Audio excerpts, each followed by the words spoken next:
Hello guys. ये secondary pollutant news में है। अभी न्यूज़ में इसलिए है क्योंकि commission for air quality management ये बताया है कि दिल्ली का जो विंटर एयर पोल्यूशन जो डोमिनेट कर रहा है वो डायरेक्ट स्मोक सोर्स से नहीं है बट सेकेंडरी पार्टिकुलेट मैटर से है, जो कि केमिकल रिएक्शन के थ्रू फॉर्म होता है in atmosphere with ammonia playing a key role. तो ये रिपोर्ट क्या बताया है, air commission for air quality management analyze multiple past studies, जो पास्ट स्टडीज है उसको स्टडीज़ किया है और आइडेंटिफाई किया major contributor to Delhi's winter PM 2.5 pollution. ये कंट्रीब्यूशन कैटेगराइज किया है विंटर में जो सेकेंडरी पर्टिकुलेट मैटर है डैट कंट्रीब्यूट टू 27%, लार्जेस्ट है ये। ट्रांसपोर्ट द्वारा जो व्हीकल्स है उससे 23% है, बायोमास बर्निंग से तुम्हारा ये 20% है, क्रॉप रेसिड्यू बर्निंग से है, म्यूनिसिपल सॉलिड वेस्ट बर्निंग से डस्ट ही 15% उड़ रहा है एटमॉस्फेयर में। इंडस्ट्रीज़ तो हमारे है ही 9% कंट्रीब्यूशन कर ही रहे हैं। और सेकेंडरी पर्टिकुलेट मैटर होता क्या है एक्चुअल में, तो प्राइमरी और सेकेंडरी दो पर्टिकुलेट मैटर होता है। प्राइमरी पर्टिकुलेट मैटर पहले देखते हैं। ये होता है, ये डायरेक्टली इमिट होता है, जैसे कि गाड़ी के एग्जॉस्ट से, स्मोक से, डस्ट से, ये सब डायरेक्ट ये प्राइमरी वो इमिट होता है। और सेकेंडरी तुम्हारा इनडायरेक्टली होता है, डायरेक्टली नहीं होता, ये एटमॉस्फेयर में फॉर्म होता है थ्रू केमिकल रिएक्शन से होता है। ठीक है, अब ये सेकेंडरी जो पर्टिकुलेट मैटर है फॉर्म कैसे होते हैं, एक्टिविटीज़ जो करते हैं हम लोग, जैसे कि ये व्हीकल जो भी चलाते हैं, इंडस्ट्रीज़ है, वो सबसे क्या होता है ना, गैसेज रिलीज होता है। ठीक है, ये NOx जैसे सल्फर डाइऑक्साइड, कोल से, ब्रिक से, ये सब से निकलता है। इसमें वोलाटाइल ऑर्गेनिक कंपाउंड इंडस्ट्री से, फ्यूल कंबसन से निकलता है। और ये गैसेस जो है ना, एयर को गैसेस रिएक्ट करता है एयर में। ठीक है, और ये बनाता है नाइट्रिक एसिड और सल्फ्यूरिक एसिड। ठीक है, और ये जो नाइट्रिक एसिड और सल्फ्यूरिक एसिड है, फर्दर ये क्या करते हैं, ये रिएक्ट करते हैं विथ अमोनिया जो ऑलरेडी एटमोसफेयर में है, और अमोनियम नाइट्रेट और अमोनियम सल्फेट बनाते हैं, जो कि PM 2.5 पार्टिकल्स है।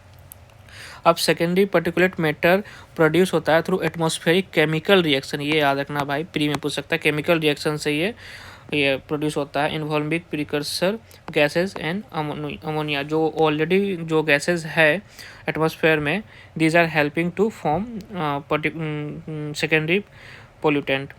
And why is ammonia crucial, the commission क्या बोला, हाईलाइट किया है कि अमोनिया एज अ की इनेबलर होता है to secondary particulate. Independent studies show करता है ये कमीशन से अलग कि 80% अमोनिया जो इंडिया में है ना, कम फ्रॉम एग्रीकल्चर। अब ऐसा नहीं करना कि भाई एग्रीकल्चर ही गलत है, खाओगे क्या। फर्टिलाइज़र यूज करते हैं, ओवर यूज करते हैं। अभी तो कुछ गवर्नमेंट स्कीम्स के थ्रू थोड़ा सा तो उसमें वो आया है, मतलब लॉजिकली यूज कर रहे हैं, नहीं तो ओवर ही चलता है। अभी भी बहुत सारे एरिया में चल रहा है, ओवर ही चलता है। लाइव स्टॉक स्क्रेटाइज को तो रोक नहीं सकते भाई। डेटा कुछ डेटा है, जैसे कि टोटल जो NH3 जो अमोनिया है इमिशन इंडिया में, वो 10.5 TG है, और फर्टिलाइजर से तुम्हारा 4.9 TG पर ईयर होता है।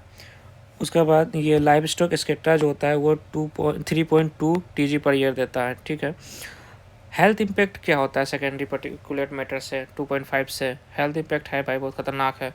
25% 65% ऑफ PM 2.5 जो होता है ना, कंसिस्ट ऑफ सल्फेट और नाइट्रेट से होता है। ठीक है, और इसमें ये क्या करता है, पेनिट्रेट करता है तुम्हारा डीप लंग्स में, पेनिट्रेट करता है, तुमको पता नहीं चलता, तो मस्त से सल्फेट और नाइट्रेट को लेते रहते हो सुबह से लेकर शाम तक, और लंग्स धुआं खेलता है।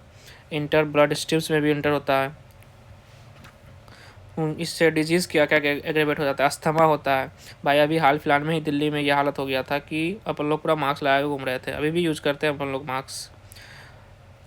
अस्थमा है, लंग्स कैंसर है, ये CODP, I don't know about it but I will study and I will discuss it in another video. Hypertension है, आई डिजीज़, तो भाई आँख इतना खुजली कर रहा है, जलन कर रहा है, क्या ही बताऊँ। आई ड्रॉप डेली यूज करना पड़ता है 2 टाइम, न्यू दिल्ली का सिचुएशन है ये। एक्यूट रिस्पिरेटरी इन्फेक्शन भी हो सकता है। Why was this report prepare क्यों हुआ भाई, गवर्नमेंट ऐसे प्रिपेयर करेगा नहीं, क्योंकि हमारी रेखा गुप्ता बोलती है कि IQ ये AQI क्या है, AQI IQ है, और एयर क्वालिटी नापने का मशीन है। तो जनवरी में क्या हुआ था, सुप्रीम कोर्ट बोला था इंडिया गवर्नमेंट को डायरेक्ट दिया था ये कमीशन बनाने के लिए, ठीक है। इसको कमीशन ऑलरेडी एग्जिस्ट करता है, इसको डायरेक्ट किया था कि आइडेंटिफाई करो मेजर कॉज किया है एक्यूआई वर्सनिंग होने का। तो committee did a meta analysis होता है स्टडीज़, जो प्रीवियस स्टडीज़ है ना उसी को स्टडीज़ कर लेना और उसके उसके बेसिस पे अपना न्यू एनालिसिस देना। तो वो कमिटी का कहना है कि कोई न्यू पोल्यूशन सोर्स फाउंड नहीं हुआ है, ओनली बेटर कंसोलिडेशन हुआ है। प्रॉब्लम आइडेंटिफाई किया है कि अर्ली स्टडीज़ जो यूज किया है ना मेट्रोलॉजिक्स, वो तुम्हारा कॉन्फ्लिक्टिंग नंबर दिए हैं और पॉलिसी फॉर्मेशन में कन्फ्यूजन वो हुआ है। तो what new steps are plan, new steps किया है इसमें। तो न्यू स्टेप्स है तुम्हारा न्यू इमिशन इन्वेंट्रीज को वो किया है और बेस ईयर तुम्हारा माना है 2026 को by automotive research association of India, Indian institute of technology Delhi, research energy resource institute, Indian institute of tropical metrology. Purpose क्या है इसका, इंप्रूव करना एयर क्वालिटी का, अर्निंग वार्निंग सिस्टम का, स्ट्रेंथन करना डिसीजन सपोर्ट सिस्टम। भाई इसके बारे में जान लो, डिसीजन सपोर्ट सिस्टम। इस पे जो ये सस्पेंड किया गया था इसको 2024 में, क्योंकि ये इनएक्यूरेट फोरकास्ट कर गया था।